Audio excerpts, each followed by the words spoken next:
हमारे साथ हमारे पार्टी के नेता राजमहल संसदीय क्षेत्र के युवा और लोकप्रिय प्रतिनिधि विजय हांसदा जी हैं। आज हम लोग दोनों इसलिए आए कि आज का दिन बहुत बड़ा। पहले विजय जी सुप्रीम कोर्ट के ऊपर में आज जो फैसला आया उस पर बोलेंगे और मैं ईडी की जो साजिश है उसका एक परत आज पहला खोलूंगा और अनवरत एक के बाद एक तथ्यात्मक कागजों के साथ आपके समक्ष प्रस्तुत होता रहूंगा। तो मैं पहले विजय जी से अनुरोध करूंगा कि आज जो सुप्रीम कोर्ट का जो फैसला आया है उस पर पार्टी की प्रतिक्रिया हमारी जो है उसको व्यक्त करेंगे। जोहार साथियों, सुप्रीम कोर्ट का जो बयान आया है मुझे लगता है कि एक आई ओपनर है पूरे देश के लिए कि लगातार जिस पार्टी द्वारा भ्रष्टाचार मुक्त भारत की कल्पना या बात रखी जा रही है उनके द्वारा ही एक ऐसा हिडन एजेंडा जिसमें कि आज सुप्रीम कोर्ट को कहीं ना कहीं इन्वॉल्व होना पड़ा। जो इलेक्टोरल बॉन्ड्स है इसको लेकर के पहले भी कई सवाल उठे और आखिर में सुप्रीम कोर्ट को संज्ञान लेते हुए जो एसबीआई ने डेट दिया था जून का, उसे बोला गया है कि तुरंत वो पेश करें। और मुझे लगता है कि इस इलेक्टोरल बॉन्ड्स के माध्यम से अगर इसकी पीछे की कहानी अगर देखी जाएगी तो एक तरह से सोची समझी एक्सटॉर्शन पूरे देश के अंदर, और जिस तरह से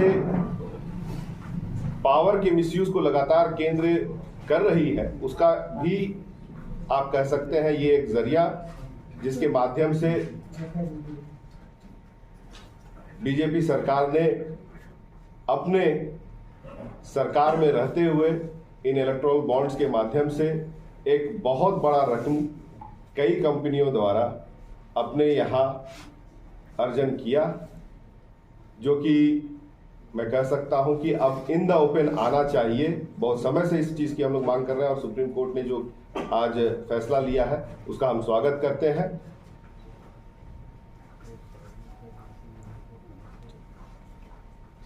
अब साथियों, जो चुनावी चंदा और जो एजेंसीज का दुरुपयोग, ये तो हम सबने अब देख लिया। चुनाव के वक्त जब प्रधानमंत्री जी खुद उम्मीदवार हैं, जो खबर आ रही है कि वो चुनाव को जो संचालित करेंगे उनको नियुक्त करेंगे आगामी 15 तारीख को। अब प्रत्याशी ही तय करेगा कि जैसे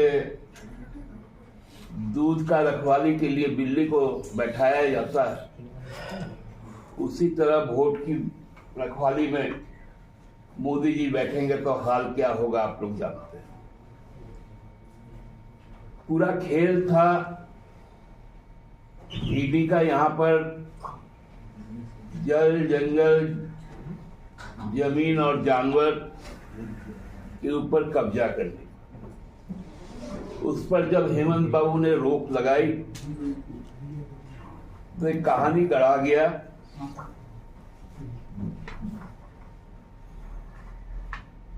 बड़गाई मौजा का एक भूमिहीन जमीन को सामने लाया गया। आप लोगों को मालूम ही है कि वो जमीन, ये जो खेवट है मेरे पास, ये सारे कागज आपको उपलब्ध होता है। ये जो खेवट है इसमें राजकुमार पाहन का जमीन बताया गया, उनकी पाहनाई जमीन की जमींदारी को स्पष्ट की गई। अब ये जमीन उनके हाथ में ही आज भी है। इस बीच उन्होंने 2015 में इस पूरे 8.5 एकड़ जमीन को हिलारियस कच्छप को लीज में रजिस्टर्ड डीड के द्वारा दिया। उसका भी ये रजिस्टर्ड डीड है।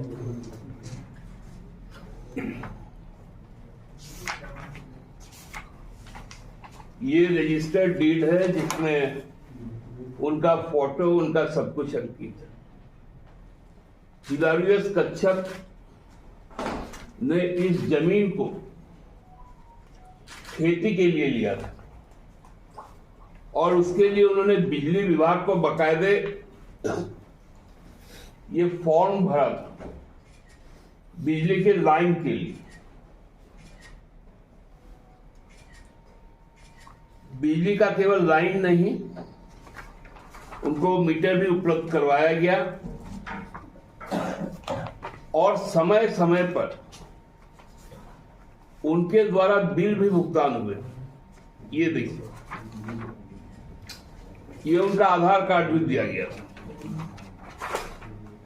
मैं बिल का आपको पूरा कागज दूंगा जो वो बिल को जमा करते रहे।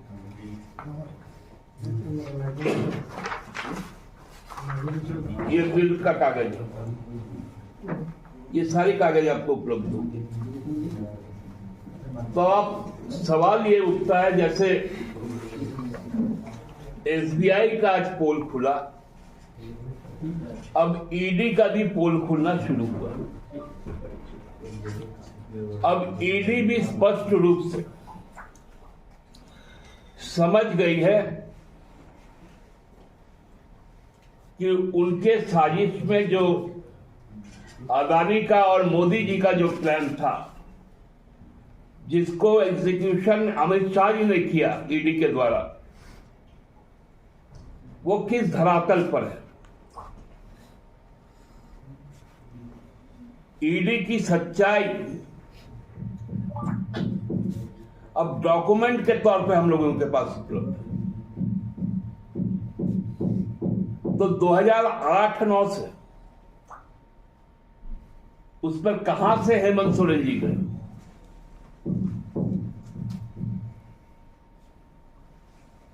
ये समझ से पड़े। 2015 में उसका लीज रजिस्टर्ड होता है, उसके हाथों में जाता है, वो बिजली विभाग को कहता है, आवेदन करता है, बिजली विभाग वहां पर मीटर लगाती है, हर माह का बिल भेजती है, वो बिल का भुगतान भी करता है। तो जमीन हेमंत सोरेन का है।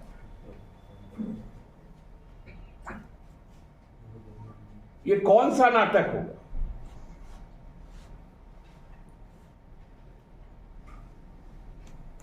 ये गंभीर मुद्दा आज हम लोग आपके माध्यम से उठाना चाहते हैं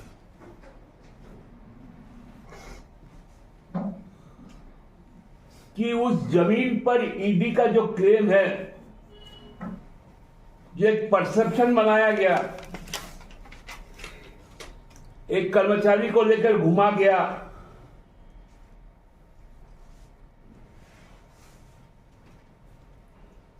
तरह तरह की सूचनाएं आप लोगों तक दी गई, उसका आधार क्या है, जबकि कागज दूसरा कुछ कहता है। और सब कुछ मर सकता है, लेकिन सरकारी दस्तावेज कभी नहीं मरता।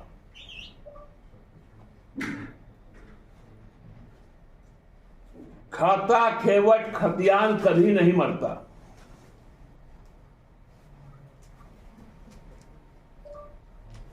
ईडी, सीबीआई हो, आईटी हो, सीवीसी हो, डीआरआई हो, अब एसबीआई हो,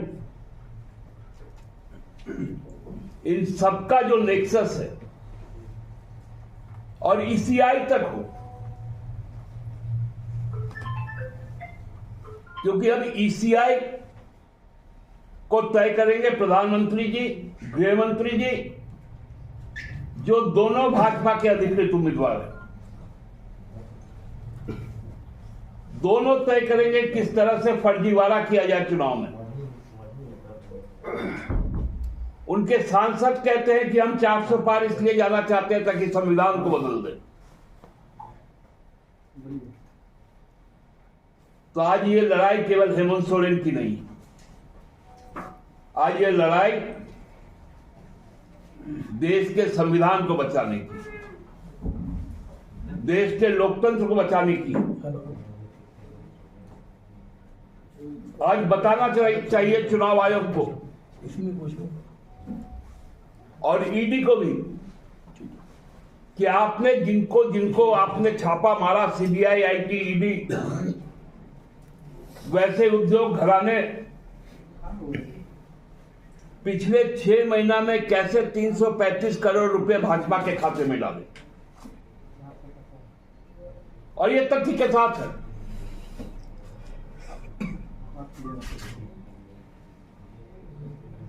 केवल एक आदिवासी,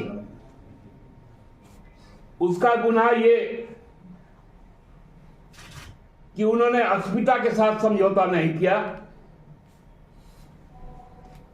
तो उनको जेल में डाल दो।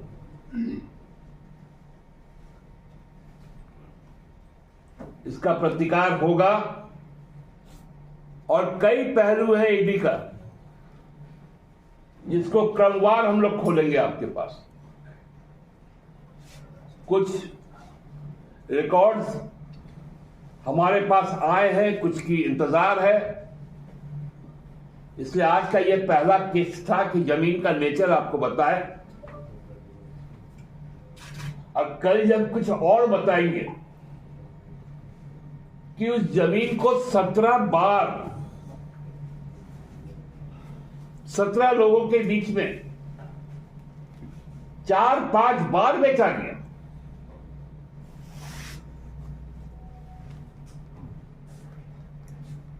और उसकी जब सूचना मिली राजकुमार पाहन को,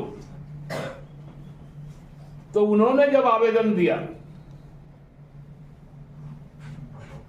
तब जाकर